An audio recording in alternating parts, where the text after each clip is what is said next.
You'd look fresher if you used concealer. After a decade, the next-door Ajuma's unintentional insult still rang in his ears clear as day. Yongju hadn't thought to reach for the product once since he got here. So why now? Where was this insecurity coming from? Experiments with makeup started young for Yongju. In Korea, regardless of gender, detailed skincare routines have long been commonplace. Blessed was Yongju to have parents who supported their precocious child, even if his interests went beyond typical for boys his age. At first, his curious exploration stayed within the safety of home. When the lights went down, he'd rummage through his mother's stash when she wasn't around or fast asleep. Not that she'd ever scolded him for wearing her lipstick, but doing so without asking first. Eyeliner, eyeshadow, the basics, he knew. His mother taught him well. But concealer? He hadn't bothered to ask because why would he need it? Most young children needn't worry about skin imperfections, unless they're from birth. For most of Yongju's early childhood, his mixed heritage hadn't been a problem. Yongju knew not of the cruelty that could exist outside the walls of his family home. Terrified the world would ruin her delicate son, his mother chose to educate him herself. Exhausting, yes, but it spared Yongju torment. At least for a little while. In their small town, difference earned stares, propelled by curiosity, but also jealousy.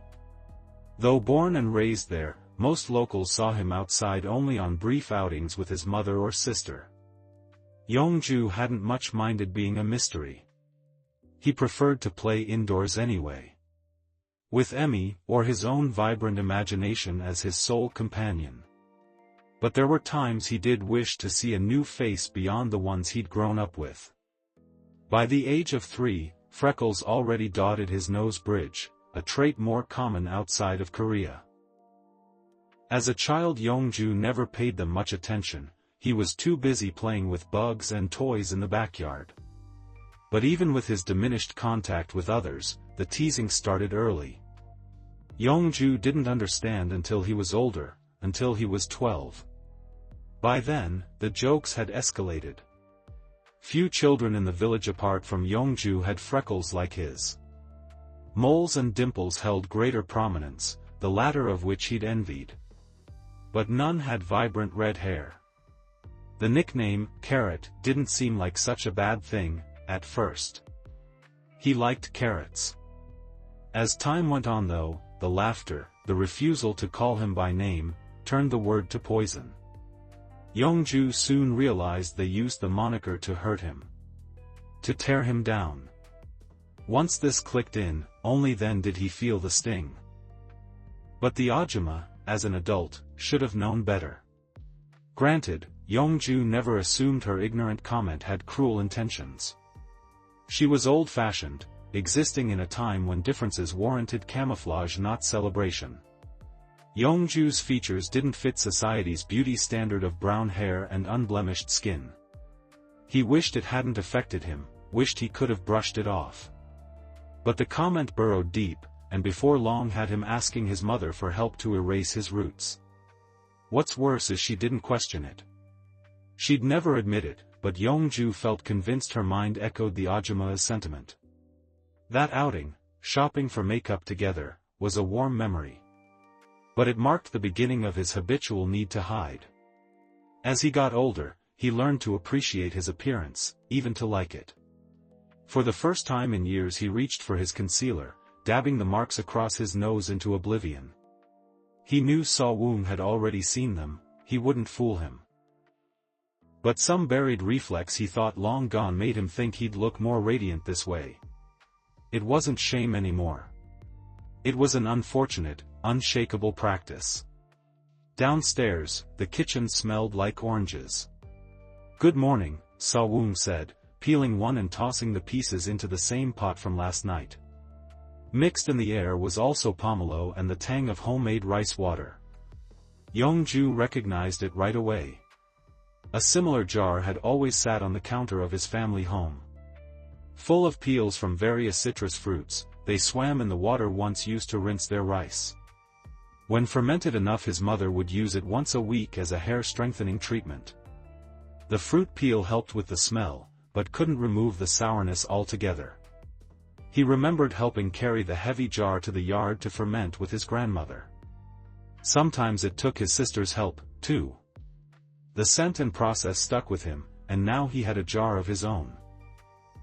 Before Sawong could help him cross the kitchen, Yongju made his way towards the man.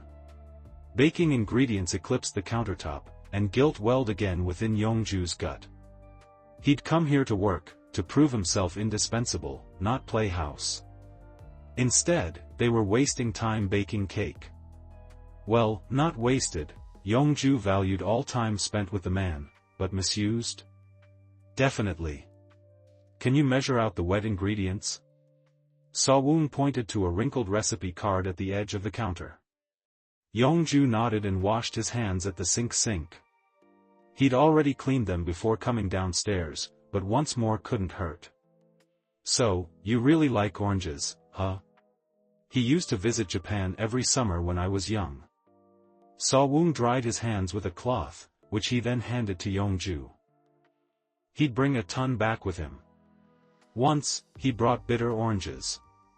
I was too. I didn't know there was a difference. He chuckled, drawing Yongju's eye. That laugh warmed him like sunlight after a swim on a cool day. I screamed until they gave me one. So, to teach me a lesson, Yongju smiled, imagining toddler Sawong's face contorting as the fruit touched his tongue. After quartering the fruit, Sawong blended them on high and poured the mixture into a bowl. The next day, I spotted them on the counter and threw another tantrum. I guess I learned nothing. A sudden glance back to Yongju, questioning his progress, caused him to overpour the flour. A puff of white dust settled over the counter. This might have been the first time in a long while Sawong allowed himself to enjoy something. To bake and laugh without guilt or grief pressing on his shoulders. So Yongju welcomed the accompanying chortling at his expense. To keep the mood light, Yongju pinched some flour from the counter and dropped it into his palm. With each step closer, Sawong's woodsy scent mingled with the citrus in the air. The fruity sandalwood combination clinging to his skin tantalizing as Yongju inhaled. When the man stood only feet away, Yongju breathed a cloud of fine powder between them. The man coughed, squinting as the mist hit him. When he opened his eyes again, flour clung to his lashes and dusted across his cheeks and nose. Yongju stifled his amusement, but let it out in full force when he saw the smirk on Sawong's face. Oops.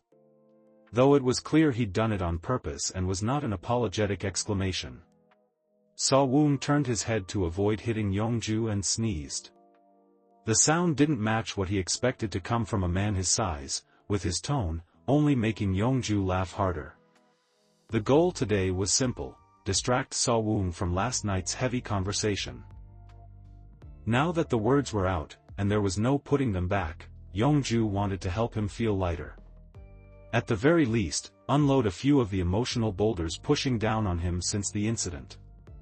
And if not, then deflect from their weight as long as he could. As playful payback, Sawong transferred the flour from his own face to Yongju's cheek. "Oh, I'm sorry," he said, unable to stop his grin. The oven beeped, signaling it had preheated. Although they hadn't even finished mixing the batter. He pushed the orange puree across the counter towards Yongju, who now had white on his face and apron. To make certain he didn't mess anything up, Yongju glanced at the recipe first before pouring. Yongju married the puree to the wet ingredients and got to whisking, as Sawong added the dry mix a bit at a time. They worked in sync, alternating between pouring and mixing. Soon the batter turned a warm, golden color with a rich, vanilla-tinged aroma. So, Sawong buttered 2 round cake pans and coated them with flour. "Where are you from?" It was the first time he'd asked anything personal, and Yongju had the sudden urge to tell him everything. "I'm from here," Yongju replied. Sawong raised an eyebrow. "Everyone's always surprised by that," Yongju added. He helped steady the pans as Sawong divided the batter. I was born here. But, he pointed to a lock of red hair hanging in his face. My grandmother is from Ireland. I got this from her. Sawong nodded, as if he'd always suspected it, but hearing it from Yongju made it real. He poured the last of the batter and shook the pans to force out any bubbles, then looked at Yongju, really looked at him. His brows pulled together, eyes lingering in a way that made Yongju's chest tighten. But then he turned back to his task, and the moment slipped by. She moved to Korea when my mom was young, Yongju explained. Decided to raise her daughter on her own. Wanted me to grow up somewhere I could fit in. But as you can see, I still stand out.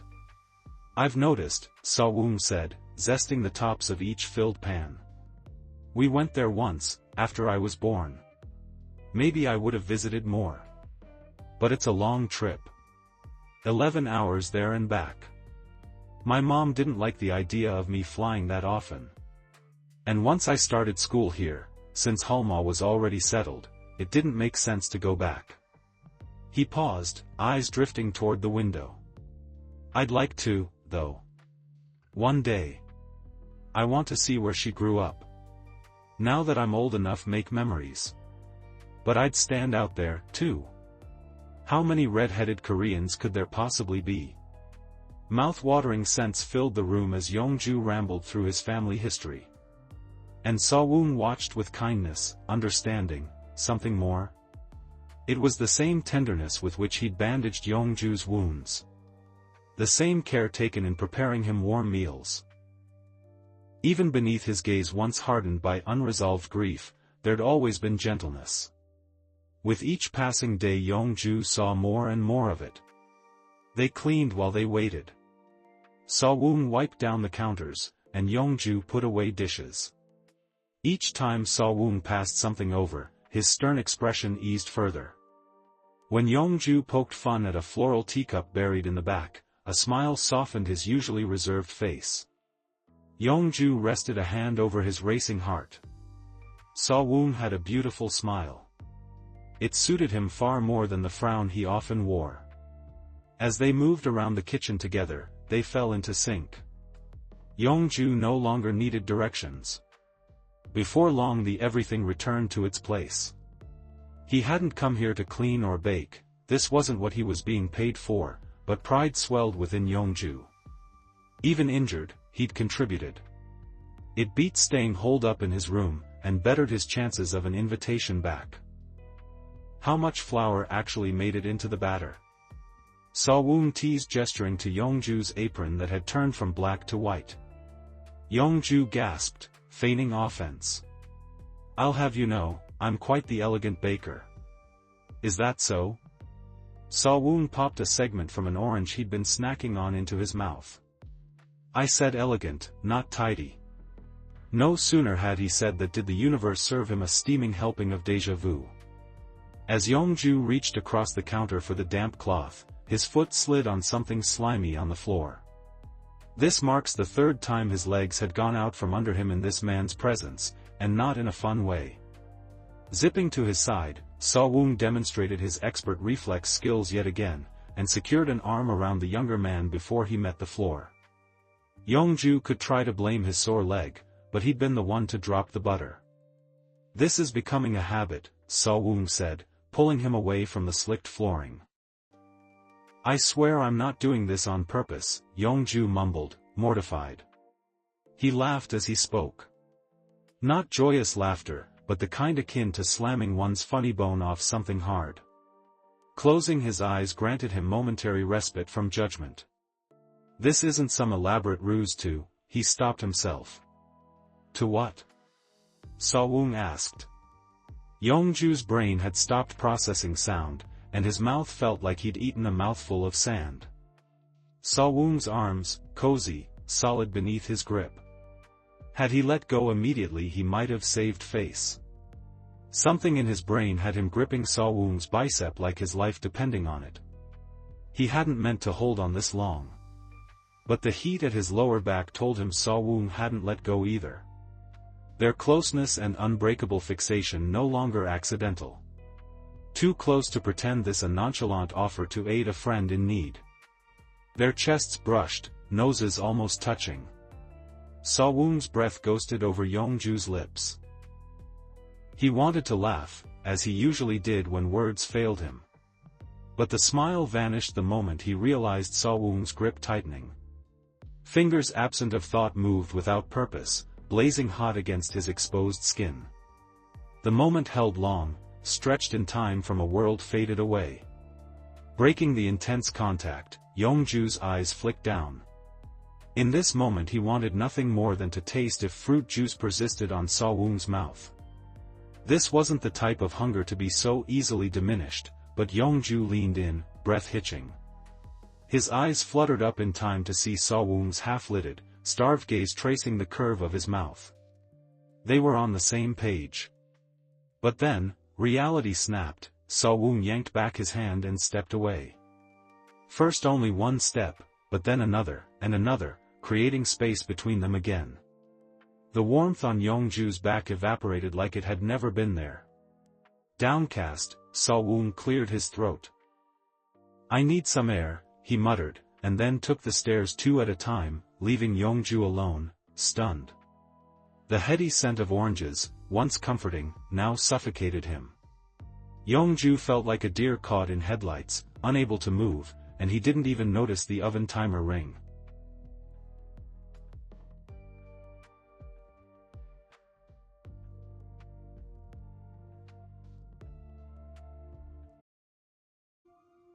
Thank you for watching. Please like, comment, and subscribe for more.